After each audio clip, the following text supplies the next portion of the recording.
The original stock was given to us in trust for the benefit both of the present and the future. We must render an accounting of this trust for those that come after us. President Theodore Roosevelt, one of the greatest conservationists of all time. Each and every one of you here today has a little bit of Theodore Roosevelt inside of you. You might not realize it, but you are, and standing here right in front of me today, you are conservationists. Snook and Game Fish Foundation wrote me a speech. I'm not going to go into it because everything they've wrote me to say has pretty much been said already. I'm going to speak from my heart.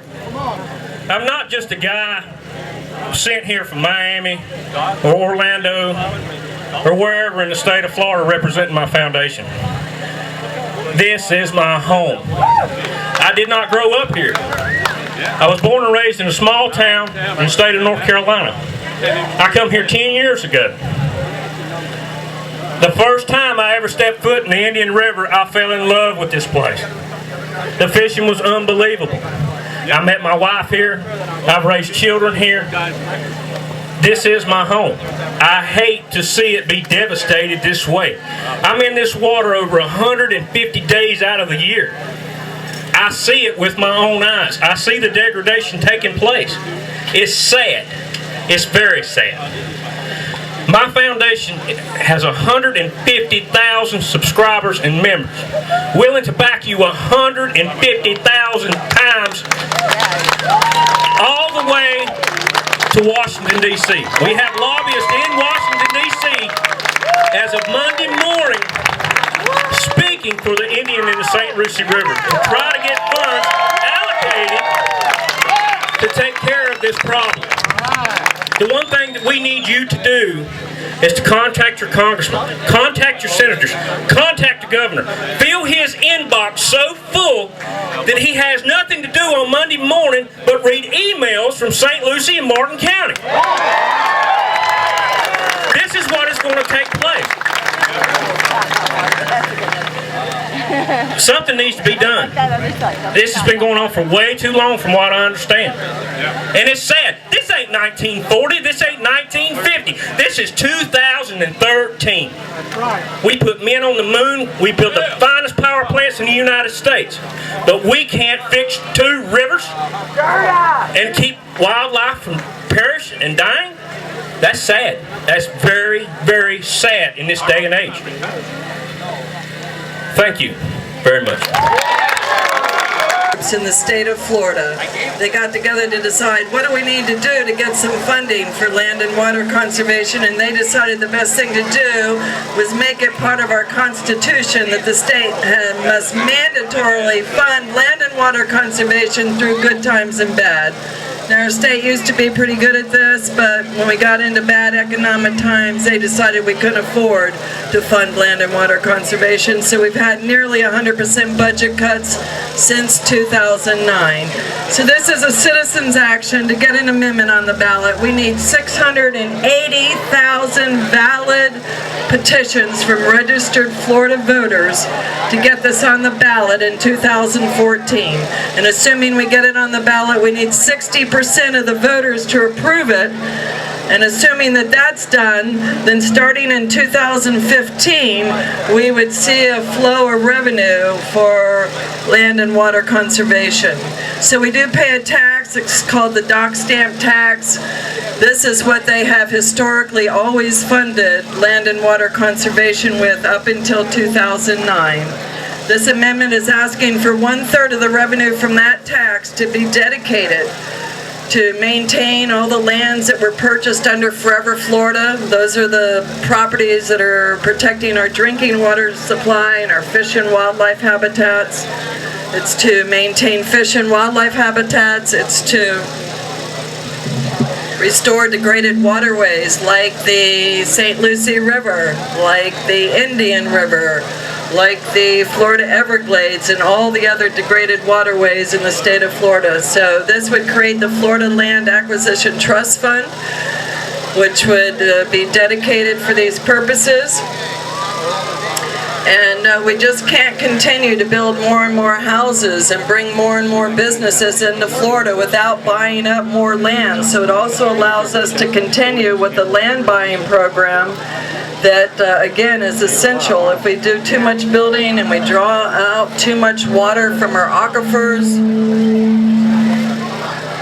we end up with flooding, sinkholes, and severe water crisis. So, folks, we're a lot of people here today. We need every signature. Every signature counts. There's lots of volunteers walking around with these signs on, with these petitions. We need your help. If you're a registered Florida voter, please make sure it's legible. Please make sure you put your zip code and the county that you live in.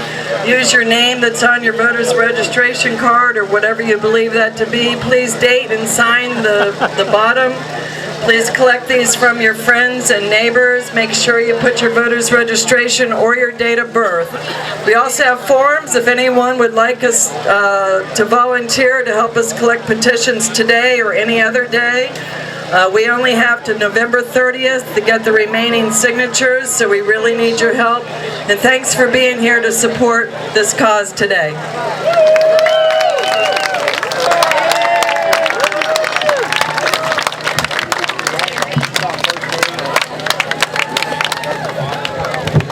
Thank you all so very much for coming out here. It's great to see that our river has this much support. Can you hear me back there in the back? I can't tell because there's thousands of you here. Oh yeah, my name's Clint Starling. I helped organize this along with the idea man who came up with the whole plan right here, Evan Miller.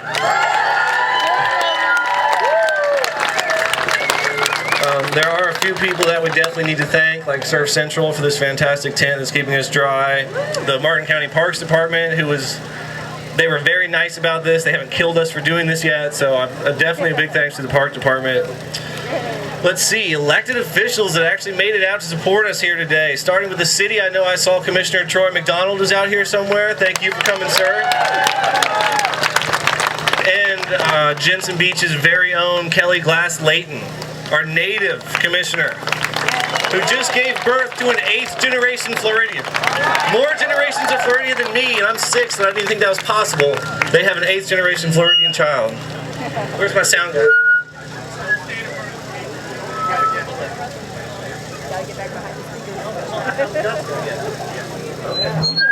Good to know somebody knows that. All right, listen, I gotta keep going here. Commissioner Smith is here. Thank you, Doug Smith. All right. Our commissioner from Jensen Beach, county commissioner. I know I saw the sheriff. He's out there somewhere checking on us. Mr. Snyder. Well, do you have to come on the other side of the speakers? And another county commissioner, John Haddix. Thank you, John Haddix. I think he's right up front here. And Joe Negron, a state official. I'd just like to say that Will Snyder, are you still here? Sheriff had several terms in the Florida legislature, and he's the only one I know of who refused sugar money. So that's a really great thing, and Will has said that at our meetings, so yeah. Anyway, thanks again, Will, and you've really done a great job. All right, ladies and gentlemen, we have a few educational speakers. We're going to lay some signs down, and then we're going to march on the locks. They could be locked locks, but we're going to march over there anyway to make a point. So we're going to have a few people come up here and do a few pieces real quick, and then I'm going to close, and then the rally will begin. We're going to march over to the locks.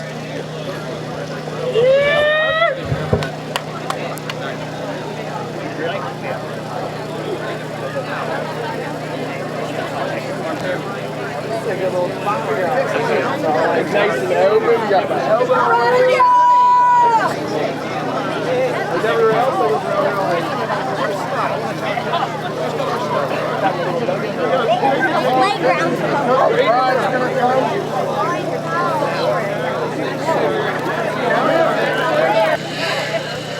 And it means so much to me. I'm going to ask a question to the people who grow the sugar cane. Do you care more about your sugar cane or an entire ecosystem? Listen, we may be kids, but we have a voice. And this is what we think. Stop the discharges into the river. You're not only making it look ugly, you're killing an entire ecosystem. Last year, over 225 manatees were killed, and this year over 50 dolphins and over 300 pelicans. This has an effect on every sea creature and animal that lives in and on the lagoon. What is Florida known for? It's water. What is Stuart known for? It's water. We only have so much water on Earth. If it's gone, we won't survive. Nothing will. Save our rivers, please. Thank you. Hey, we're not going to vote for you. And if your question is, think of these children. If those of you who want to give donations, we're taking donations right here. Thank you very much. I want to thank our organizers. And we're going to march pretty soon. Thank you all very much.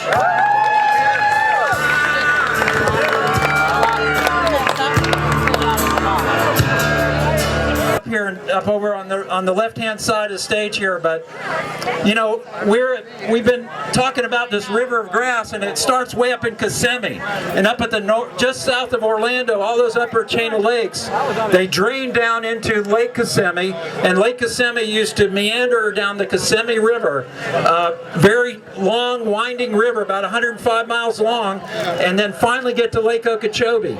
All that river had a floodplain on either side of 2 miles wide, and it would always flood if it got real wet or dry up if it got dry. The water to get from the upper chain of lakes down to Lake Okeechobee took about 6 or 8 months. And now we've channelized the Kissimmee, so now it only takes about 2 days to get water all the way down to the lake.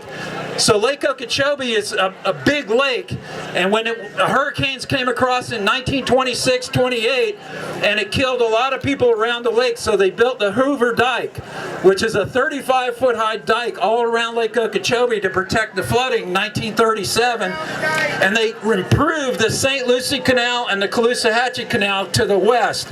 And those are the two big outlets that are designed and engineered to dump the water out from Lake Okeechobee getting too high during hurricane season.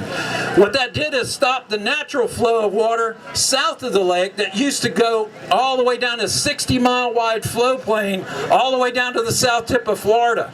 And it used to take about 16 months for that water to slowly flow. 1 mile every 4 days used to flow down very slowly through the river of grass, and that's the Everglades. But when we cut off the lake, all the agricultural interests moved in south of the lake. About 700,000 acres, about 480,000 of that is sugarcane, and that's why sugarcane is blocking and controlling the water going south. So what has to happen is, what you got now is the water's going east and west primarily, the big arrows east and west, and it's not going south. And what we need to do is we want Plan 6 project to put it south and not east and west. We want Plan 6 project. Right now here's some algae samples. I get samples sent to me in my office. Thank you very much. I'll keep them. And we sent tests, and the test came back that it's toxic blue-green algae, and it's got a microcystis toxin. It's a hepatotoxin, which is bad for your liver. So don't touch the algae in the water. And we also have a lot of silt and sediment coming in. All this silt and sediment, there's about 175 cubic yards a day. That's like 10 truckloads backed up here, dumping every day into this canal, running out to the St. Lucie. That's why the plume goes all the way out in the fresh water, which is killing our oysters and our seagrass beds and affecting our wildlife. So all this silt and sediment, plus about 33,000 pounds of nitrogen and about 9,000 pounds of phosphorus are coming down, and that's what causes these algae blooms and fish kills and all kinds of other problems with our estuary. It's polluted water they're sending right down through here and to the Caloosahatchee on the other side. So what needs to be done is Plan 6, and Plan 6 is the fix. And Plan 6 project right here is the one that we want to do. It'll send that water south, not east and west. It'll get that water flowing through. Now, we already own about 76,000 acres of that area between Miami and North New River Canal. All we need is another 50,000 acres or so north of that, owned by U.S. sugar and also the Florida crystals. So we got to convince them and the state and the Congress to buy that land, restore the river of grass through that area, and allow Lake Okeechobee to flow south the way it's supposed to, and cut off these discharges going east and west. Yeah.